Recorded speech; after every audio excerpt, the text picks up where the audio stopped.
Welcome in for another edition of Drawing a Crowd, the Business of Sports Tourism. I'm Stan the Fan Charles, along with the host of the show, Terry Hasseltine, who's the Executive Director of Maryland Sports Commission, President of Sport and Entertainment Corporation of Maryland, and the Vice President of Maryland Stadium Authority.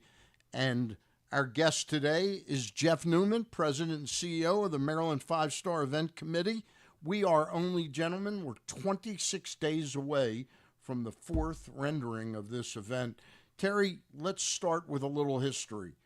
How did you come up, and if you didn't come up with it, but how did the idea come up to try this event? I know you were going for a three-star event, correct? We were hosting a three-star event annually up at the Fair Hill property on the Gallagher side of the road up in Fair Hill.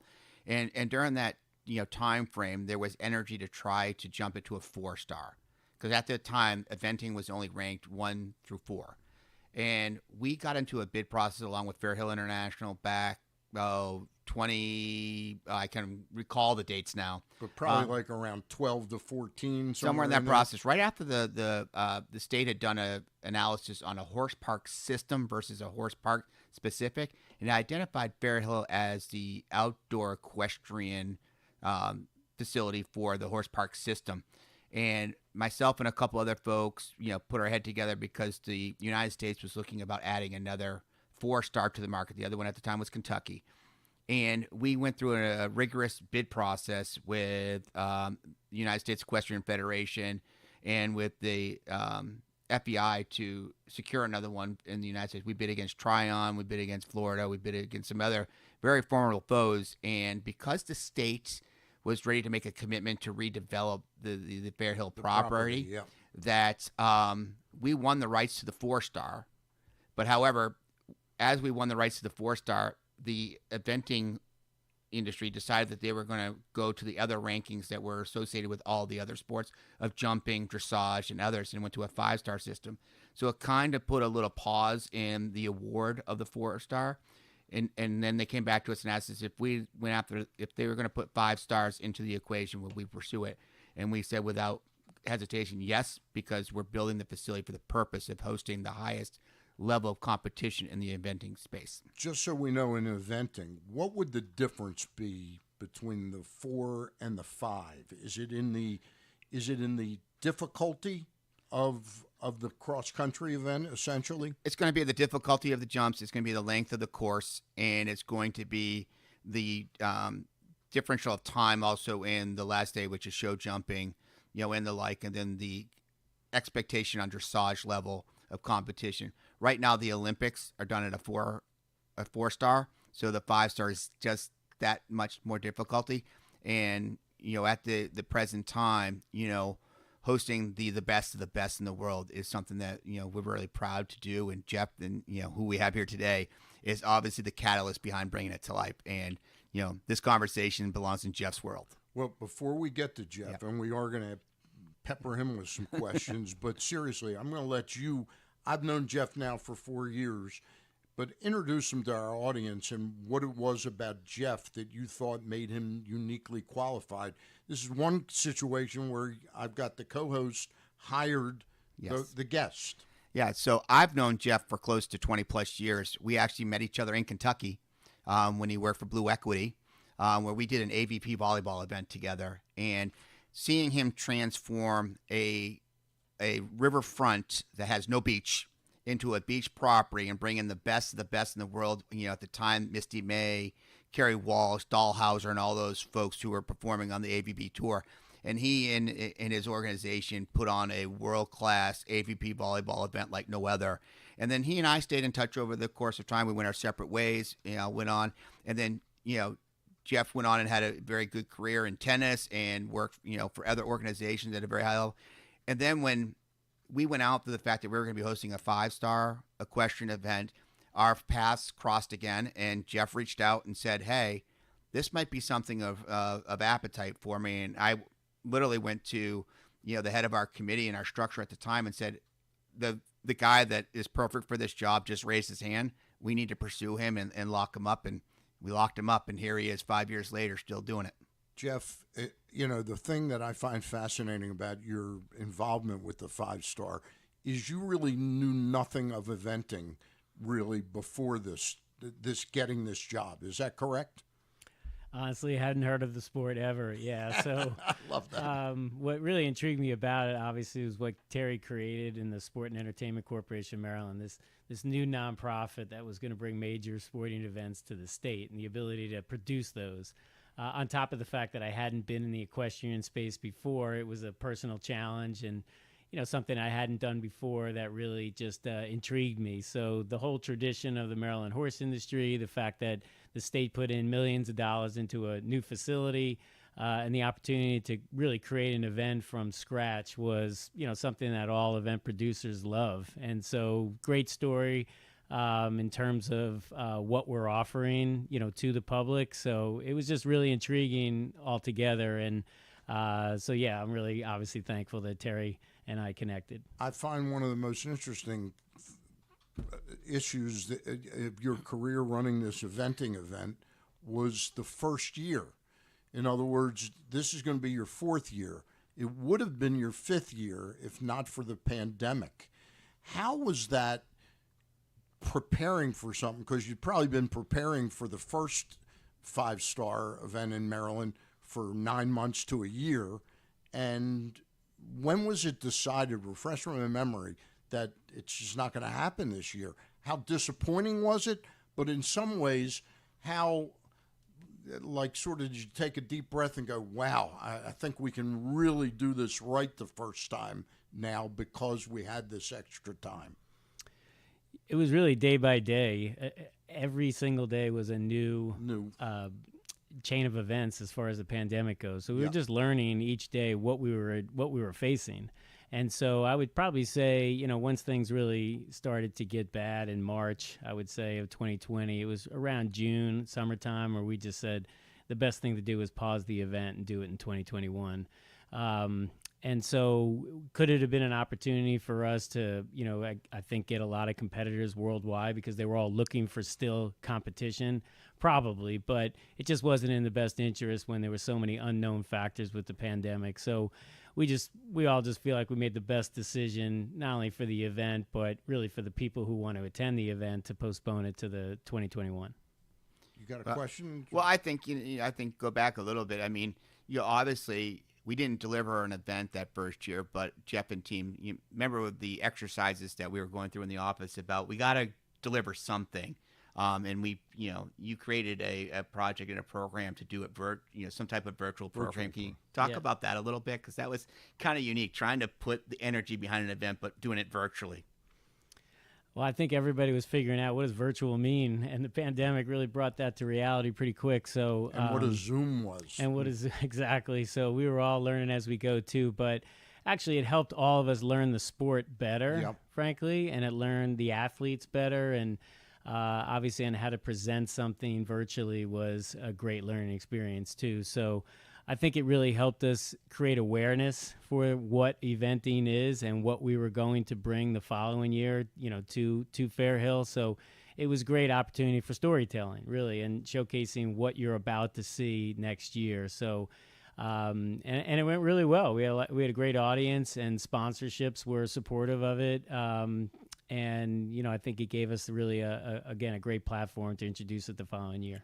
Your career in sports events, being in charge of events, it's kind of interesting. If you placed you with the Baltimore Orioles or the Baltimore Ravens, you got a full season of games to prepare for and sales to carry over the season.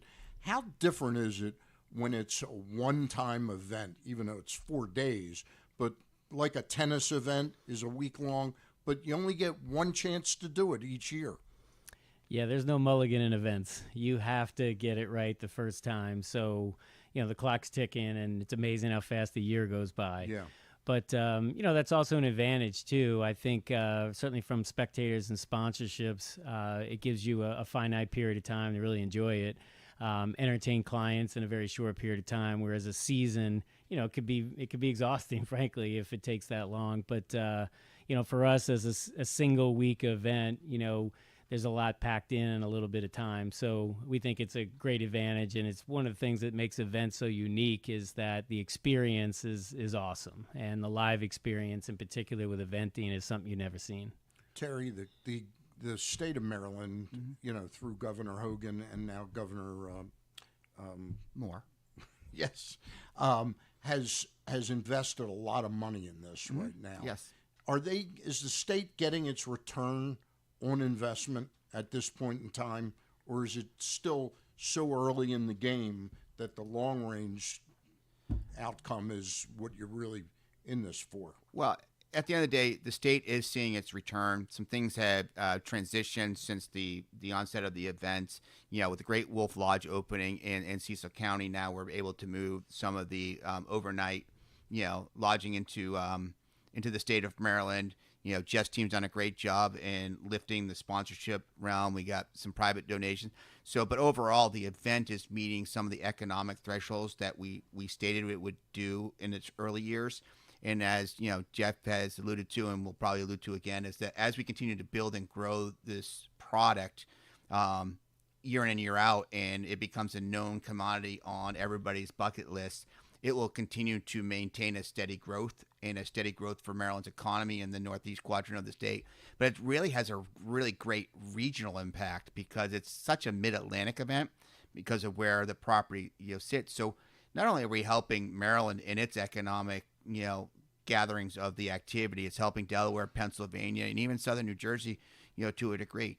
But one of the unique and fun parts about this is that we can look at, we're an economic generator for a region versus just one territory. But Maryland is getting its economic return on the event, and the state is starting to see those returns in the tax dollars that help support the growth and the build of the facility and the like. And, Jeff and myself and other members of our team, we're looking at how do we create other content to utilize the facility that was built and the like. And Jeff and I are working right now with a team of folks on some other activities out in the complex so that it's not just the 5-star in 1 year. There's other activities going on throughout the year that then also spur economic vitality and growth in the region. The Preakness has been a long staple, in the sports world, and it's been a big provider. Produces a lot of large attendance when it was really in its peak before Pimlico declined.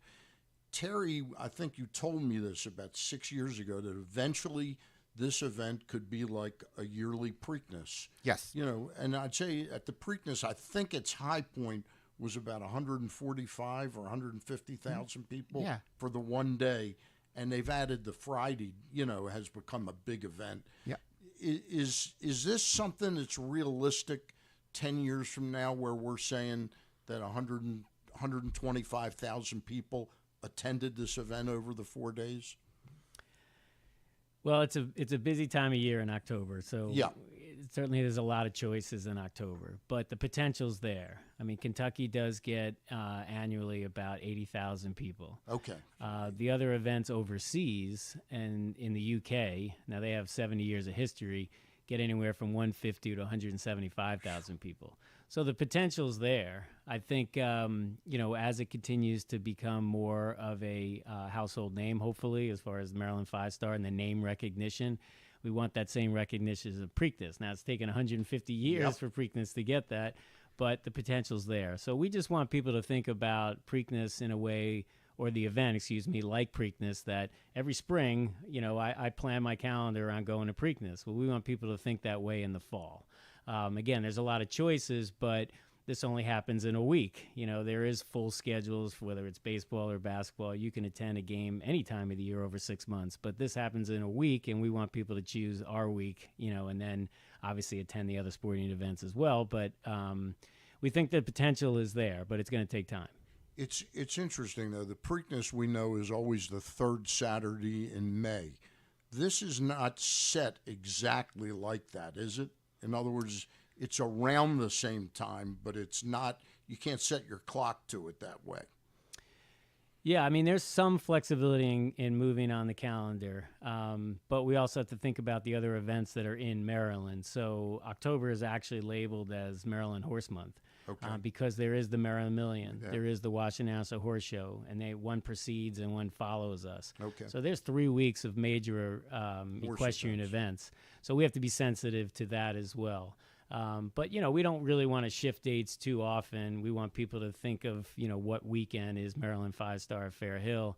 But there is more flexibility, I would say, than like the Preakness. Okay. Let's talk a little bit about the actual 4 days of the Maryland 5-Star event out at Forest Hill, out in the middle of Cecil County. Fair Hill. Fair Hill. Yeah. What did I say? Forest Hills, but that's Forest all right. Hills. It's close thinking enough. of the tennis. I was in tennis, yeah. All right. Tell us a little bit about what goes on days 1 and 2 of the 4 days. Sure. So what makes eventing so unique is there's 3 different phases, and so it's not the same content each day. So it's really a story. You want to follow each chapter, and the first chapter is dressage, and that's basically figure skating for horses. You're judged on technical movements, and it's pretty fascinating, actually. But it is an acquired taste. I'm not going to hide that.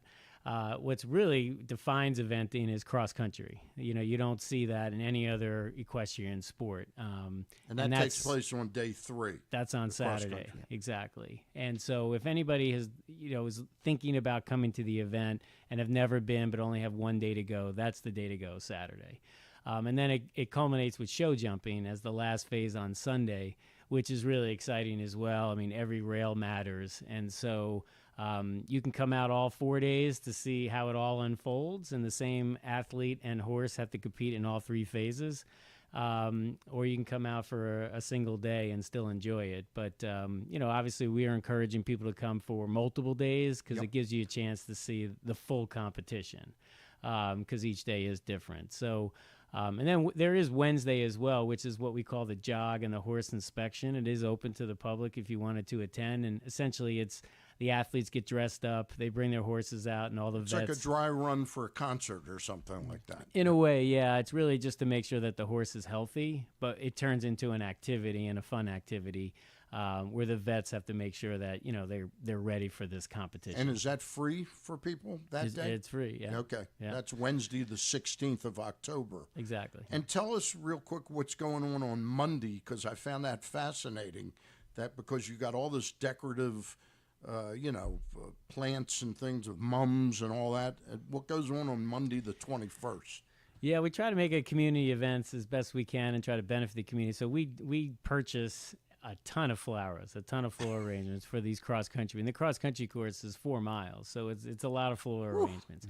And so we offer basically a flower sale for people to come out and get these beautiful flowers and beautiful arrangements for very, very cheap. And so we encourage people to come out and obviously, buy decorations and floral arrangements from the event. All right. That's great. Yeah. That's a good snapshot. Yeah. Now, what's out there aside, let's say a family's going to go out there. What else is out there? In other words, other than the horse eventing? I know there's shopping. The food is really stepped up each year. So tell us a little bit about it. I know you got some other things out there. Well, first of all, Cecil County, I still believe it's the best kept secret in Maryland. It's a great place to visit. It's beautiful, unbelievable food options. And, so we encourage people to just come to Cecil County. Now with Terry said, with Great Wolf Lodge opening up, you could bring your family and stay at Great Wolf Lodge, enjoy that. We actually have a partner in Hollywood Casino next door, so there's a casino involved. And then we want everybody coming to the event. And so it really, we've created an experience, for people to come out. And that's where, again, we hope people come out for multiple days. But the event itself, Fair Hill, is just, it's breathtaking in the fall. And so as an outdoor event, it's perfect for families. You can bring your dog. It's dog friendly. We have the Mars VIP pet where your dog is the VIP and you're the +1.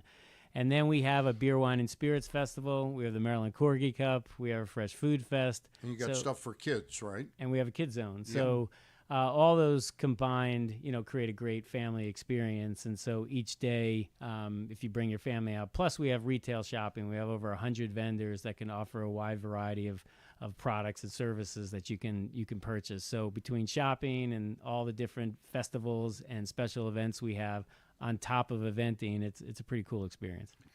Tickets are available now at Maryland 5, the number 5 star.us. That's where you can buy your tickets. Affordable for families? Tickets are as low as $15 for general admission, starting on Thursday, and throughout all 4 days, kids get in free 10 and under. So we want it to be an affordable option for people to bring their families regardless of your economic status. All right. I'm going to just add on to this. Every year you see something new added to the event, and Jeff and his team, and obviously you can tell I'm very proud of the work that Jeff has done on this event, but continues to keep the focus on the important stuff, which is making sure that we're creating a world-class product with world-class competition, but we're also being very mindful to the scope that, it's the event is in Cecil County, it's hosted in an environment, and we're trying to be very mindful of the economic scale. Because a lot of time in the equestrian space, as you've seen with Preakness and other events, it can price a lot of people out. Same thing you've seen in the major ballparks across the country, where a family of four going to an event is basically a month's mortgage. And so Jeff and team have done a lot of things to create a very wonderful experience where it's cost effective and families can come out there. I mean, there's apples, there's pumpkins, there's the whole 9 yards. So if you have anything of the love of the fall festival like my wife does, Bear Hill is the place to come and see it. And the team has done a tremendous job of interweaving that into a really world-class equestrian event that also has other levels of competition throughout the week too. So you have a 3-star event, you have a young horse, so you have other levels of competition going on too. But just that interweaving of multiple events going on simultaneously, and by the chance you get to see some really cool horses do some really cool things. And you get to see Jeff driving a golf cart all weekend, right? If that's the thing that you came out to see, then yes, you'll see him. He's like Fonz out there. Well, I'd be remiss if I didn't say it's a Yanmar UTV, which is our sponsor. But I will say also parking is free, because we know people need to drive out there, and we've accommodated that to make sure it's easy for families to get out as well. Talking about growth, though, of the event from year to year, is there room? Like right now, I think you've had as many as 20-some thousand people over the 4 days.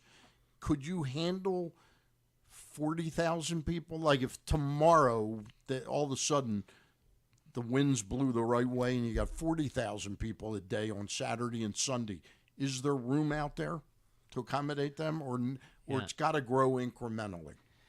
That's a great question. So in kind of a blessing in disguise is that the pandemic did lower the amount of crowds in the beginning, of course. So it gave us the opportunity to really right-size the event. Yeah. And now we have the opportunity to sort of build into the crowds as they continue to build up. But Saturday for sure can accommodate any amount of people because it's 4 miles of wide open space. So we're definitely prepared for that. I would say on Thursday, Friday, and Sunday, plenty of parking, but is there limited space within the main footprint? Yes. So we certainly need to expand and look at, how to accommodate that. But I guess the answer to the question as far as like what's the range, if we had 50,000 people, we can accommodate now. I think anything over 50, we'd probably have to figure out how to build additional infrastructure. Now, the one thing I saw last year, and you might tell me it was there in year 1 or year 2, but last year we used our abilities through Terry to go to that cross-country section, like in the middle of it. Sawmill.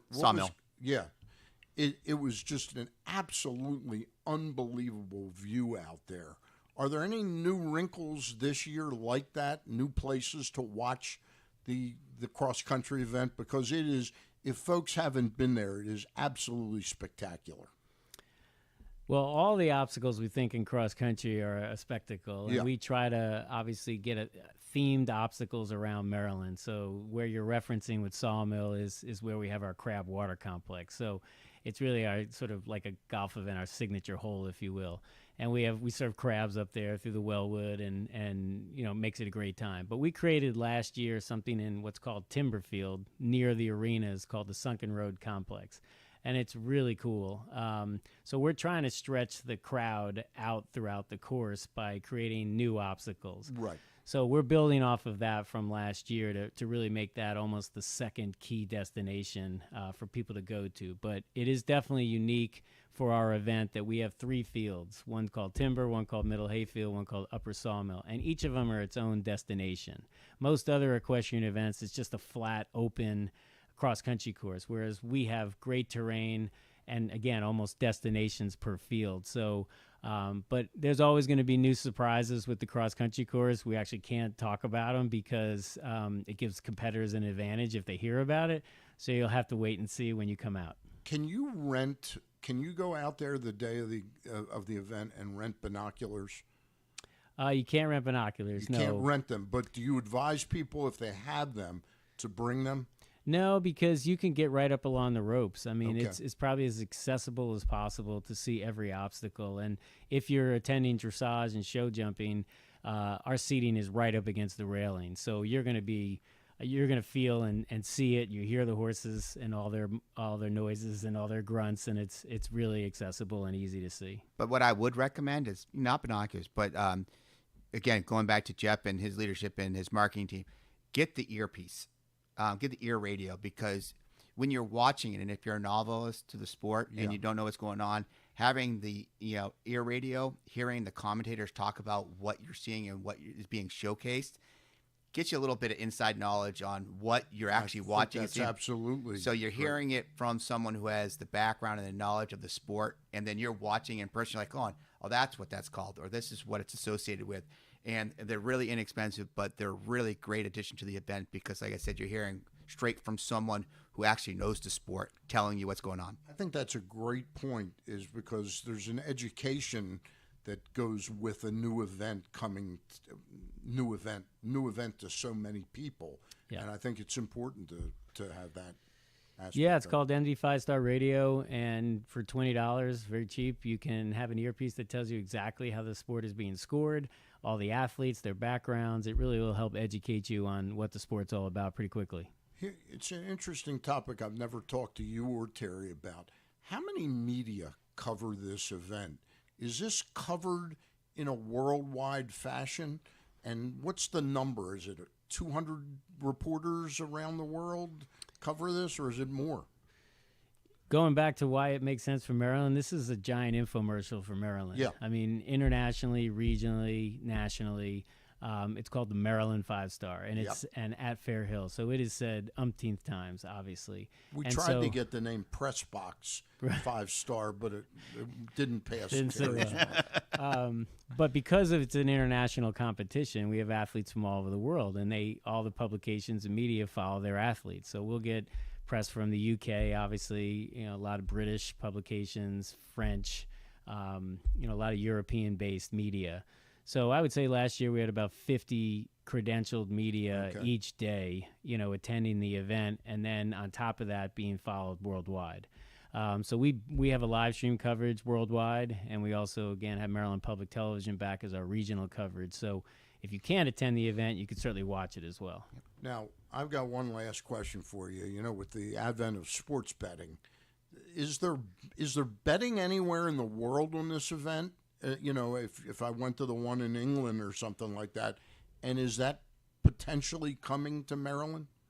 I'm glad you asked. Yes. So internationally, it is bet on, but now in the U.S., with sports betting becoming legal in most every state, we want to be at the forefront of that. So we are seeking approval from the Maryland Lottery and Gaming Commission, as well as, of course, the sport, for sports betting. And we are looking to partner actually with a local organization called Crab Sports, which would be the platform, very similar to FanDuel and DraftKings. It's just a local. And so we feel we're very close. But if it's not this year, it's going to be next year. But we are on the fringe. We'll be betting. Yes. Would you be able to come to the event, and would there be windows there, or would it be all handled online? All through the app. Okay. Yep. All through the app. Basically mobile. But I think it's exciting because just the concept of something that doesn't exist in the sport now coming to be a potential to happening in the sport. So that's, again, going back to Jeff, Marissa, and the entire team that's working on delivering this 5-star for the state of Maryland at the highest level, being innovative, being creative, finding new ways to bring the event, different perspective, different than what you're seeing in any other place in the country when it comes to this sport specifically, and also challenging our rivals, quote unquote, across the pond. And most importantly, it gives me another way to lose money. That's what we're looking for. Hey, really appreciate your coming in. Real quick, the event takes place at Fair Hill in Elkton, Maryland, not Forest Hill, October 17th through the 20th. And again, the absolutely free run-through is on the 16th. Yes. And then that sale of mums and other flowers takes place the day after the event. And that is really a neat thing for the community out there. I know my wife will drive about 30 miles to come out and get those mums. Because those mums last all. Again, tickets are on sale now at Maryland 5-Star US. All right. .us. Yep. All right. .us. Yep. I'm sorry. Tickets on sale now at Maryland 5, the number 5, star.us. Thanks to Jeff Newman and Terry Hasseltine. Terry will be back in about a month. Yep. And we're going to try and get the director of Maryland Stadium Authority, Craig Thompson. We're going to try. All right. That's what we're aiming for. Exactly. Thank you to Griffin Bass for running the show. That's another edition of Drawing a Crowd, the